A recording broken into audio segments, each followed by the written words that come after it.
અયોધ્યામાં ભગવાન શ્રી રામ મંદિરના પુનઃ પ્રાણ પ્રતિષ્ઠા મહોત્સવની ઉજવણી અંતર્ગત આજે ડીસાના રામજી મંદિર ખાતે અક્ષત કળશ પૂજા કાર્યક્રમ યોજાયો હતો। અયોધ્યાથી આવેલા આ અક્ષત કળશની પૂજા કરી તેને શહેરમાં ઘર ઘર સુધી પહોંચાડી લોકોને આમંત્રણ આપવામાં આવશે। ભગવાન શ્રી રામની જન્મભૂમિ અયોધ્યામાં બનેલ ભવ્ય મંદિરના ભગવાન શ્રી રામનો પ્રાણ પ્રતિષ્ઠા મહોત્સવ આગામી 22 જાન્યુઆરીએ યોજાનાર છે, જેમાં દેશના વડાપ્રધાન નરેન્દ્રભાઈ મોદી સહિત અનેક મહાનુભાવો ઉપસ્થિત રહેનાર છે। આ મહોત્સવને લઈને સમગ્ર દેશમાં ખુશીનો માહોલ છે અને લોકો આ પ્રસંગને ભવ્ય રીતે ઉજવવા માટે તૈયારી કરી રહ્યા છે। ત્યારે આ મહોત્સવના આમંત્રણ માટે અયોધ્યાથી 11 અક્ષત કળશ અને આમંત્રણ પત્રિકા ડીસાના રામજી મંદિર ખાતે પહોંચાડવામાં આવી હતી। હિન્દુ સમાજના લોકોએ ભેગા થઈ પવિત્ર કળશ અને આમંત્રણ પત્રિકાને વધાવી ભવ્ય શોભાયાત્રા નીકાળી હતી। ત્યારબાદ રામજી મંદિર ખાતે ભજન સત્સંગ કરી હવે આ અક્ષત કળશ શહેરની દરેક સોસાયટી અને ઘરે પહોંચાડી મંદિરના પ્રાણ પ્રતિષ્ઠા મહોત્સવ માટે આમંત્રણ આપવામાં આવશે।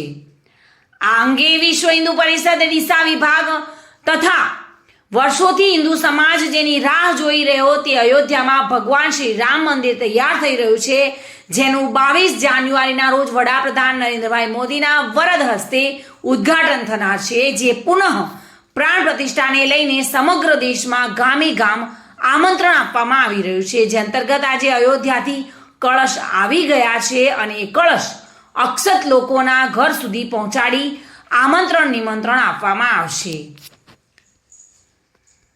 ભગવાન શ્રી રામલલ્લાનું આમંત્રણ દેશના ખૂણે ખૂણે પહોંચી ચૂક્યું છે, એટલે કે આજે અક્ષત કળશ છે એ દેશના દરેક ખૂણે, રાજ્યના દરેક ખૂણે, ગામના દરેક ખૂણે પહોંચી ચૂક્યું છે અને ભગવાન શ્રી રામનું આમંત્રણ છે તે ઘરે ઘરે જઈ રહ્યું છે। આજે ડીસા ખાતે પણ કાર્યક્રમનું આયોજન કરવામાં આવ્યું હતું અને જે અક્ષત છે તેનું યાત્રા કળશ તરીકે બહાર દરેક ઘરે જશે અને કંકુ પત્રિકા એટલે કે આમંત્રણ પત્રિકા અને આ અક્ષત જે છે એ દરેક વ્યક્તિના ઘરે જશે અને ભગવાન શ્રી રામનું આમંત્રણ સમજી અયોધ્યામાં આપણા વડાપ્રધાન શ્રી નરેન્દ્રભાઈ મોદીના હસ્તે જ્યારે 22/1/2024ના રોજ ઉદ્ઘાટન થવા જઈ રહ્યું છે, ત્યારે સમગ્ર દેશની જનતા આ આમંત્રણને સ્વીકારી અયોધ્યા પધારશે।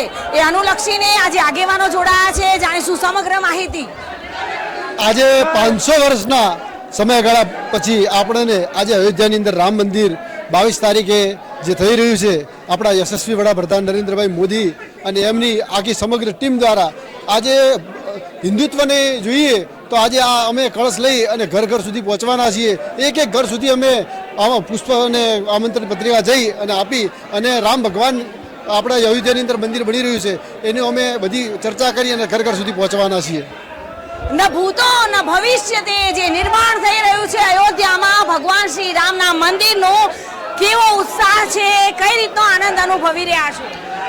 22/1/2024ના દિવસે જ્યારે ભગવાન શ્રીરામ 400 વર્ષ પછી જ્યારે અયોધ્યા ફરીથી પધારી રહ્યા હોય એના ભાગરૂપે આજે ડીસાની અંદર આખા ડીસા નગરના બધા કળશો અહીંયા રામજી મંદિરની અંદર અમે રહ્યા છીએ।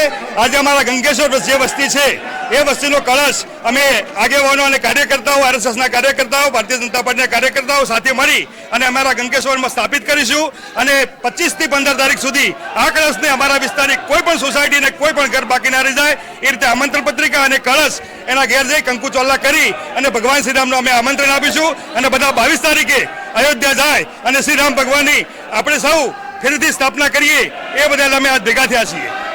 પવિત્ર કળશ હાથમાં ધારણ કર્યો છે, કેવું અનુભવી રહ્યા છો? એવું લાગે છે કે અમે અયોધ્યાની અંદર શ્રી રામ ભગવાનની સામે ઊભા છીએ એવો અનુભવ થઈ રહ્યો છે। અમારું ઘર ઘર જન્મ તે ભાગ્યશાળી છે કે અમારી હાથમાં કળશ છે, શ્રી રામ ભગવાનની સ્થાપના થઈ રહી છે, એ બદલે અમારી ઉંમર અને અમારો જન્મ ધન્ય થઈ ગયો છે। સમગ્ર દેશ રામમય જોવા મળી રહ્યો છે। આવનારો સમય આ સમયને ખરેખર ઇતિહાસમાં સુવર્ણ અક્ષરે લખશે। Reena Parmar, today news, Banaskantha.